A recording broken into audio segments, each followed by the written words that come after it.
মাটির দেহ মাটি খাবে, কিসের কোন বাসনা,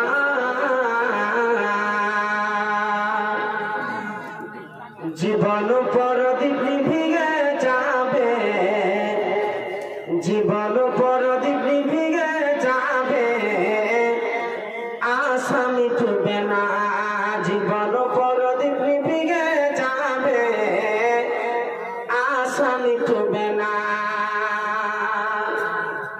আশা করে ঘর বাঁধিলাম, আশা করে ঘর বাঁধিলাম, সাধের বালো চারে, সে ঘর আমার, সে ঘর আমার উড়িয়ে নিল সর্বনাশা ঝড়ে, সে ঘর আমার উড়িয়ে নিল সর্বনাশা ঝড়ে।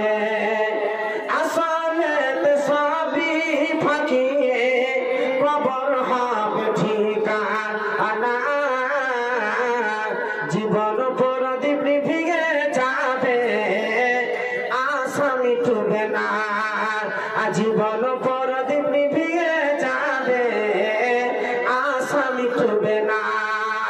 নারে তাকবীর। আপনাদের ভোল্টেজ কমে গেছে নাকি? আর এটা কোন এমএলএ এমপি মিটিং নয়, নেকির জায়গা, নেকি করার জন্য এসেছে।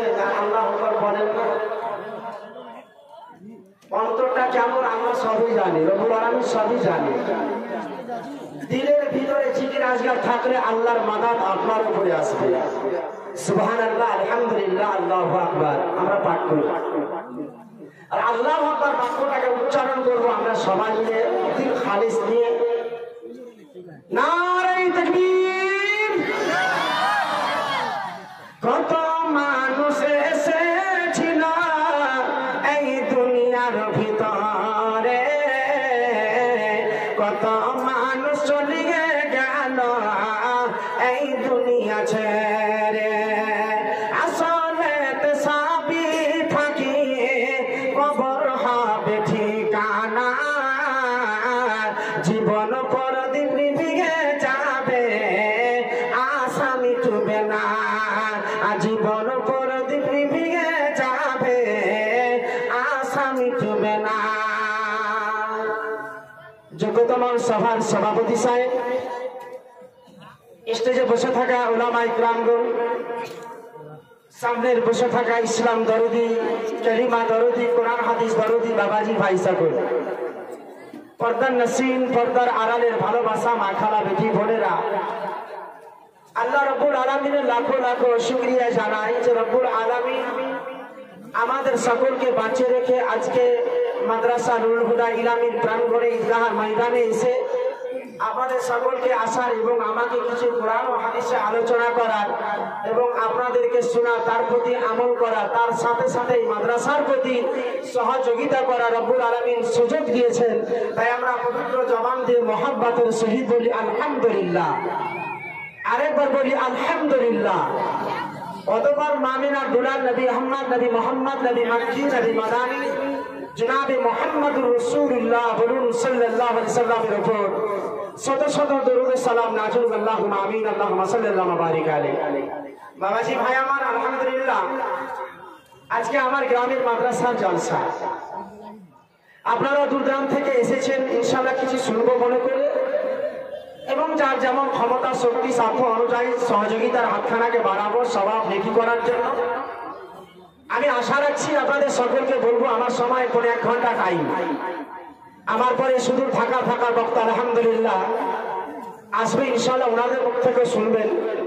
তবে যেসব ভাইরা দাঁড়িয়ে আছে, ইলামি গ্রাম এমন একটা গ্রাম যে কোনো আলেম আসে, আমাদের ইলামি গ্রামে যে কোনো আলেম আসে, তাই ইলামি গ্রামটাকে যখনই কোনো আলেম, যে কোনো আলেম আসে, এটা বড় চিন্তায় চিন্তিত হয়। কারণ এমন একটা গ্রাম, এই গ্রাম এলাকা অনেকে যে কোনো জায়গায় যাবেন, একটা গ্রাম মাশহুর গ্রাম, এবং এই গ্রামে আলহামদুলিল্লাহ মাক্কি থেকে মাদানি থেকে নিয়ে বড় বড় ওলামায়ে ইকরাম আমাদের গ্রামে আছে। এটা একটা গৌরবের বিষয়।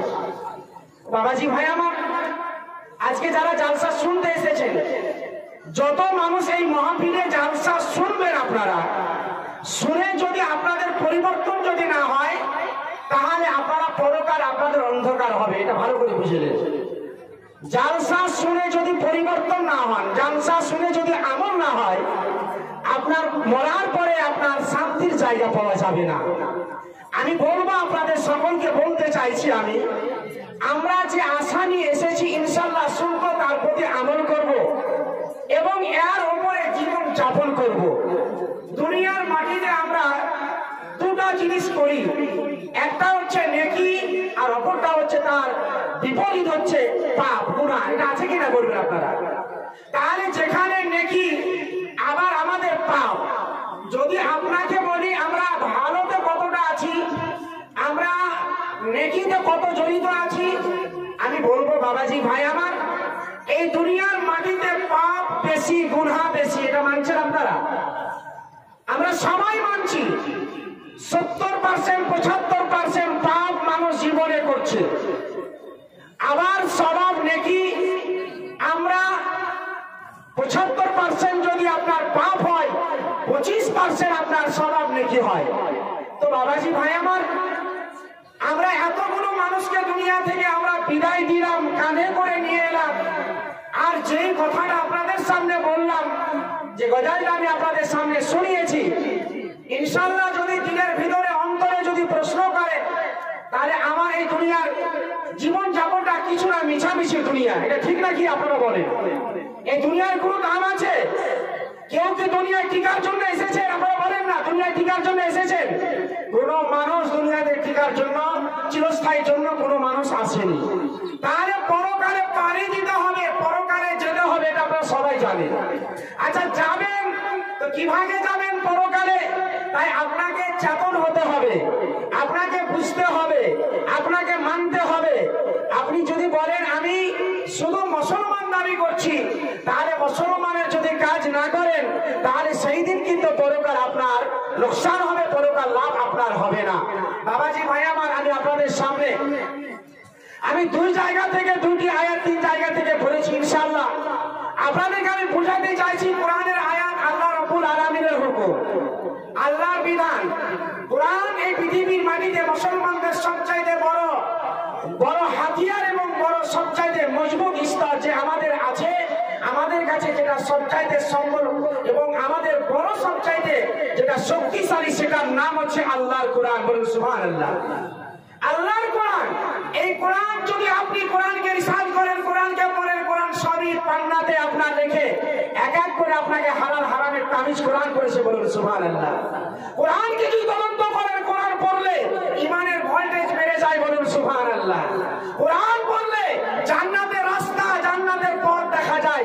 কারণ সেই দিন পরকালে আলহামদুলিল্লাহ কোরআন যতই পড়বে তার সম্মান সবচাইতে বেশি উঁচু হবে। বলুন সুবহানাল্লাহ। তারপরেও আমরা বুঝতে পারি না। বাবাজি ভাই আমার, আমি আপনাদের সামনে আলোচনা করব। আল্লাহ পাক রব্বুল আলামিন কোরআন মাজিদের ভিতরে আল্লাহ বলছেন, বিসমিল্লাহির রহমানির রহিম। আমার আল্লাহ রব্বুল আলামিন বলেন, ফাআম্মা মান তাগা ওয়া সারাল হায়াতাদ দুনিয়া ফাইন্নাল জাহিমা হিয়াল মাওয়া ওয়া আম্মা মান খাফা মাকামা